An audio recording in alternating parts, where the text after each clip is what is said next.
ನಮಸ್ಕಾರ, ನಿಮ್ಮೆಲ್ಲರಿಗೂ ರೇಖಾಸ್ ಕುಕ್ಕರ್ಸ್ಗೆ ಸ್ವಾಗತ. ಇವಾಗ ನೋಡಿ, ಸಂಜೆ ಹೊತ್ತಲ್ಲಿ ತಿನ್ನೋಕ್ಕೆ ಸ್ನ್ಯಾಕ್ಸ್ ಏನಾದರೂ ಬೇಕು ಅಂತಂದಾಗ ಈ ಥರ ಒಂದು ಸ್ನ್ಯಾಕ್ ಮಾಡ್ಕೊಳ್ಳೋದು ಹೇಗೆ ಅಂತ ನೋಡೋಣ ಬನ್ನಿ. ಇದಕ್ಕೆ ನಿಮ್ಕಿ ಅಂತ ಕರೀತಾರೆ. ಇದು ಬೆಂಗಾಲಿ ಟೈಪ್ ಆಫ್ ಸ್ನ್ಯಾಕ್. ಇದು ತುಂಬ ಟೇಸ್ಟಿಯಾಗಿರುತ್ತೆ. ಆಮೇಲೆ ಸಾಯಂಕಾಲದ ಹೊತ್ತಲ್ಲಿ ಕುರುಕುರು ಆಗಿ ಏನಾದ್ರು ತಿನ್ನಬೇಕು ಅನಿಸಿದಾಗ ಅದೇ ನಿಪ್ಪಟ್ಟು ಅದೇ ಬೇಜಾರಾದರೆ ಇದು ಒಂದು ಒಳ್ಳೆ ಚೇಂಜ್ ಆಗುತ್ತೆ. ಇದು ನೋಡಿ ಯಾವ ಥರ ಮಾಡ್ಕೊಳ್ಳೋದು ಅಂತ. ಇದಕ್ಕೆ ನಾನು ಮೈದಾನ ಉಪಯೋಗಿಸ್ತಾ ಇದ್ದೀನಿ. 1 ಕಪ್ಪನಷ್ಟು ಸಿಂಪಲಾಗಿ ಕ್ವಿಕ್ಕಾಗಿ ಮಾಡ್ಕೊಂಡ್ಬಿಡ್ಬೋದು. ಉಪ್ಪು ಹಾಕ್ಕೊಂಡಿದ್ದೀನಿ, ಒಂದು ಅರ್ಧ ಸ್ಪೂನು. ಇದಾದ ನಂತರ ಈಗ ನಾನು ಇದಕ್ಕೆ ಜೀರಿಗೆ ಹಾಕ್ಕೊತಾ ಇದ್ದೀನಿ. ಎಲ್ಲ ಅರ್ಧ ಸ್ಪೂನ್ ಹಾಕ್ಕೊಂಡಿದ್ದೀನಿ. ಇದಕ್ಕೆ ಅಜ್ವಾಯಿನ ಹಾಕ್ಕೊಂಡಿದ್ದೀನಿ. ಅಜ್ವಾಯಿನ ಒಂದು 1/4 ಸ್ಪೂನಷ್ಟು ಹಾಕ್ಕೊಳ್ಳೋಣಂತೆ. ಈಗ ನಾನು ಇದಕ್ಕೆ ಕಲೋಂಜಿ ಅಂತಾರೆ, ಇದಕ್ಕೆ ಕಪ್ಪು ಜೀರಿಗೆ ಅಂತಲೂ ಕೂಡ ಕರೀತಾರೆ. ಇಲ್ಲ ಅಂದರೆ ನೀವು ಕರಿ ಎಳ್ಳಿದ್ರೇ ಕರಿ ಎಳ್ಳನ್ನು ಹಾಕ್ಕೋಬೋದು, ಕಲರ್ ಚೆನ್ನಾಗಿ ಬರುತ್ತೆ ಅಂತ. ಇದಕ್ಕೆ ಚಿಲ್ಲಿ ಫ್ಲೇಕ್ಸ್ ಅಂತಾರಲ್ಲ, ಅದನ್ನು ಹಾಕಿದ್ದೀನಿ. ಚಿಲ್ಲಿ ಫ್ಲೇಕ್ಸ್ ಅಂತಂದರೆ ನಾವು ಒಣಮೆಣ್ಸಿನ್ಕಾಯಿನ ಮಿಕ್ಸರಲ್ಲಿ ಹಾಕ್ಕೊಂಡು ರುಬ್ಕೊಂಡ್ರೆ ನೀವು ಸಣ್ಣ ಸಣ್ಣ ಪೀಸಸ್ ಬರ್ತಾವಲ್ಲ, ಅದು ಚಿಲ್ಲಿ ಫ್ಲೇಕ್ಸ್. ಅಥವಾ ಖಾರ ಪುಡಿನೂ ಹಾಕ್ಕೋಬೋದು. ಒಂದು 2 ಸ್ಪೂನಷ್ಟು ಎಣ್ಣೆ ಹಾಕ್ಕೊಂಡಿದ್ದೀನಿ. ನಾನು ಎಣ್ಣೆನ ಬಿಸಿ ಮಾಡ್ಕೊಂಡಿಲ್ಲ, ಹಾಗೆ ಹಾಕ್ಕೊಂಡಿದ್ದೀನಿ. ಎಣ್ಣೆ ಹಾಕ್ಕೊಂಡ್ಮೇಲೆ ಚೆನ್ನಾಗಿ ಮಿಕ್ಸ್ ಮಾಡ್ಕೊಳ್ಳಿ. ಚೆನ್ನಾಗಿ ಇದೆಲ್ಲ ಕಡೆ ಎಣ್ಣೆ ಹತ್ಕೋಬೇಕು ನೋಡಿ. ಈಗ ಹಿಂಗೆ ನಾನು ಕೈಯಿಂದ ಹಿಂಗೆ ಮಾಡಿದರೆ ಈ ಥರ ಶೇಪ್ ತೊಗೋಬೇಕು. ಅದು ಹಂಗೆ ಶೇಪ್ ತೊಗೊಂಡಿದೆ ಅಂದರೆ ಅರ್ಥ ಎಲ್ಲದಕ್ಕೂ ಎಣ್ಣೆ ಅಂಟ್ಕೊಂಡಿದೆ ಅಂತ. ಈಗ ನಾನು ಇದಕ್ಕೆ ನೀರು ಹಾಕ್ಬಿಟ್ಟು, ಭಾಳ ನೀರು ಬೇಕಾಗಲ್ಲ ಇದಕ್ಕೆ. 1 ಕಪ್ಪಿಗೆ 1/4 ಕಪ್ನಷ್ಟು ಬೇಕಾಗಲ್ಲ.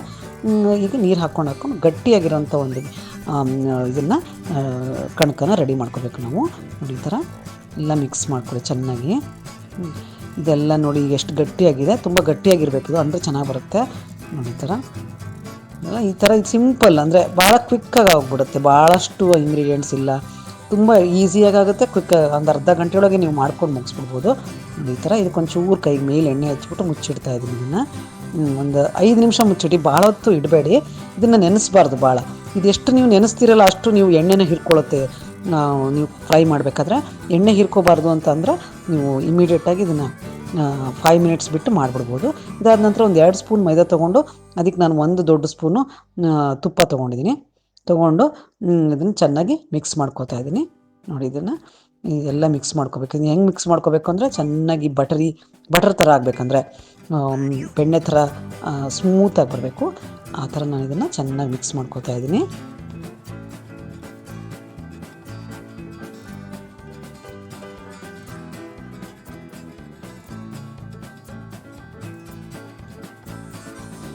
ಈ ಥರ ಚೆನ್ನಾಗಿ ಫ್ಲಫಿ ಆಗೋ ಹಂಗೆ ಮಿಕ್ಸ್ ಮಾಡ್ಕೊಳ್ಳಿ. ನೋಡಿ ಈ ಥರ ಹಿಂಗೆ ಮೇಲಿಂದ ಹಿಂಗೆ ಬಿಟ್ಟರೆ ಅದು ನೋಡಿ ಇಷ್ಟು ಲೈಟಾಗಿದೆ ನೋಡಿ ಇವಾಗ ಅಲ್ವಾ.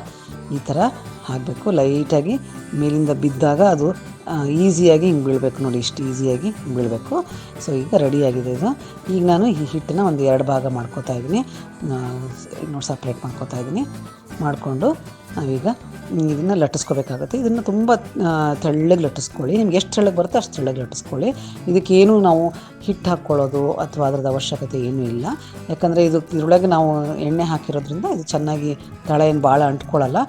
ಭಾಳ ಹೊತ್ತು ನೆನೆಸ್ಬಾರ್ದು ಅಷ್ಟೇ. ಇದನ್ನು ಈಗ ನೋಡಿ ನಾವೇನು ರೆಡಿ ಮಾಡ್ಕೊಂಡಿದ್ದೀವಲ್ಲ ಇದು ಮತ್ತು ಮೈದಾ ಮತ್ತು ತುಪ್ಪದ್ದು ಮಿಕ್ಸ್ಚರು, ಅದನ್ನು ಇದಕ್ಕೆ ಮೇಲ್ಗಡೆ ಈ ಥರ ಸವರ್ಕೊಳ್ಳೋಣಂತೆ.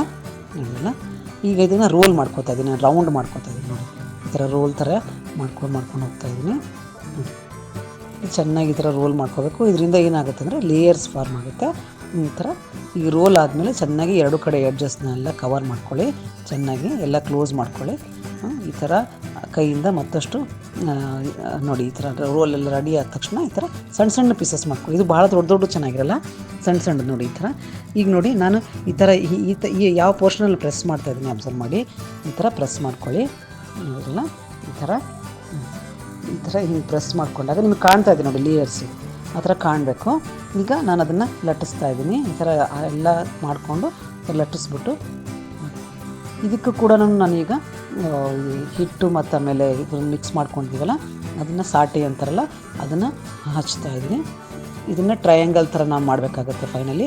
ಅದಕ್ಕೆ ಫಸ್ಟ್ ಇದನ್ನು ಈ ಥರ ಒಂದು ಸಲ ಸೆಮಿ ಸರ್ಕಲ್ ಥರ ಮಾಡಿಕೊಂಡು ಅದಕ್ಕೊಂದು ಸ್ವಲ್ಪ ಹಚ್ಕೊಳ್ಳಿ, ಮತ್ತೆ ಫೋಲ್ಡ್ ಮಾಡ್ಕೊಳ್ಳಿ. ಈ ಥರ 3 ಫೋಲ್ಡ್ ಮಾಡ್ಕೋಬೇಕು. ನಾವು ಬಾದಾಮ್ ಪುರಿ ಮಾಡ್ತೀವಲ್ಲ ಅದಕ್ಕೆ ಹೆಂಗೆ ಮಾಡ್ಕೋತೀವಲ್ಲ ಆ ಥರ ಫೋಲ್ಡ್ ಮಾಡ್ಕೋಬೇಕು. ಇಷ್ಟೇ, ಇದು ಸಿಂಪಲ್ಲಾಗಿ ನೋಡಿ ಈ ಥರ. ಈಗ ಸ್ವಲ್ಪ ಲಟ್ಟಿಸ್ಕೊಳ್ಳಿ, ಭಾಳ ಅಲ್ಲ, ಚೂರು ಸಣ್ಣದಿರುತ್ತೆ. ಇದು ತುಂಬ ಚೆನ್ನಾಗಿರುತ್ತೆ. ಭಾಳ ದೊಡ್ಡ ಮಾಡ್ಕೊಂಡ್ರೆ ಚೆನ್ನಾಗಿರಲ್ಲ. ಇಷ್ಟೇ ಮಾಡ್ಕೋತಾ ಹೋಗಿ ಎಲ್ಲನೂ. ಇದಾದ ನಂತರ ನಾವೇನು ಮಾಡಬೇಕು ಅಂದರೆ ಇದು ಉಬ್ಬಬಾರ್ದು ಅಂತ ನಾವು ಮೇಲೆ ನಮ್ಮ ಹತ್ರ ಫೋರ್ಕ್ ಇರುತ್ತಲ್ಲ ಅದರಿಂದ ಈ ಥರ ಚುಚ್ಚಬೇಕಾಗುತ್ತೆ. ನೋಡಿ ಈ ಥರ ಎಲ್ಲ ಉಬ್ಬಬಾರ್ದು, ಅಷ್ಟೇ ಆ ಥರ ಮಾಡ್ಕೋಬೇಕಾಗುತ್ತೆ. ಎಲ್ಲ ರೆಡಿ ಇಟ್ಕೊಂಡಿದ್ದೀನಿ. ಅದಾದ ನಂತರ ನಾನು ಈ ಎಣ್ಣೆನ ಬಿಸಿ ಮಾಡಿಕೊಂಡು ಅದಕ್ಕೆ ಇದನ್ನು ಭಾಳ ಹೀಟ್ ಮಾಡ್ಕೋಬಾರ್ದು, ಮೀಡಿಯಮಾಗಿ ಇಟ್ಕೋಬೇಕು. ನೋಡಿ, ಒಂದೇ ಸಲಿಗೆ ಮೇಲೆ ಹೇಳ್ತಾ ಇಲ್ಲ ಅದು, ಒಂದೇ ಸಲಿಗೆ ಮೇಲೆ ಇದ್ದರೆ ಅದು ಸರಿಯಾಗಿ ಬೇಯಲ್ಲ. ಅದಕ್ಕೆ ಸ್ವಲ್ಪ ಮೀಡಿಯಮ್ ಹೀಟ್ ಮಾಡಿಕೊಂಡು ಮಾಡ್ಕೊಳ್ಳಿ. ಈ ಥರ ನೋಡಿ ಈ ಥರ ಎಷ್ಟು ಚೆನ್ನಾಗಿ ಬರ್ತಾಯಿದೆ ಅಂತ ನೋಡಿದ್ರಲ್ಲ. ಎಷ್ಟು ಆ ಲೇಯರ್ಸ್ದೆಲ್ಲ ನಿಮಗೆ ಮೇಲೆ ಕೂಡ ಕಾಣ್ತಾ ಇದೆ, ಅಷ್ಟು ಚೆನ್ನಾಗಿ ಬರ್ತಾಯಿದೆ. ಈ ಥರ ಲೇಯರ್ಸ್ ಎಷ್ಟು ಚೆನ್ನಾಗಿ ಕಾಣಿಸ್ತಾ ಇದೆ ನೋಡಿದ್ರಲ್ಲ. ಈ ಥರ ಕ್ರಿಸ್ಪಿಯಾಗಿರೋ ಸ್ನ್ಯಾಕು. ಆಮೇಲೆ ಇದು ಎಣ್ಣೆ ಭಾಳ ಹಿಡಿಯಲ್ಲ, ಎಣ್ಣೆ ಎಲ್ಲ ಹೋಗಿಬಿಡುತ್ತೆ ಇದ್ರದ್ದು. ಒಂದು ಸ್ವಲ್ಪ ತಗಡ ನಿಮಗೆ ಗೊತ್ತಾಗುತ್ತೆ, ಎಲ್ಲ ಅಂದರೆ ಡ್ರೈ ಆಗಿಬಿಡುತ್ತೆ. ಆಮೇಲೆ ತುಂಬ ಟೇಸ್ಟಿಯಾಗಿರುತ್ತೆ. ಆಮೇಲೆ ನೀವೊಂದು 15 ದಿವಸ ಈ ಥರ ಮಾಡಿದ್ಮೇಲೆ ಒಂದು 15 ದಿವಸ ಇಟ್ಕೊಂಡು ಕೂಡ ತಿನ್ಬೋದು. ಕ್ರಿಸ್ಪಿಯಾಗಿ ತುಂಬ ಚೆನ್ನಾಗಿರುತ್ತೆ ಇದು ನೋಡಿದ್ರಲ್ಲ. ಈ ಥರ ಒಂದು ಸಂಜೆ ಸ್ನ್ಯಾಕು ಕಾಫಿ ಟೀ ಜೊತೆಗೆ ಮಾಡ್ಕೊಂಡು ನೋಡಿ. ಆಮೇಲೆ ಹೇಗಿದೆ ಅಂತ ನನಗೆ ಕಾಮೆಂಟ್ ಮಾಡಿ ತಿಳಿಸಿ. ಆಮೇಲೆ ನನ್ನ ಚಾನಲ್ನ ವಾಚ್ ಮಾಡಿ. ತುಂಬ ಧನ್ಯವಾದಗಳು. Thank you very much.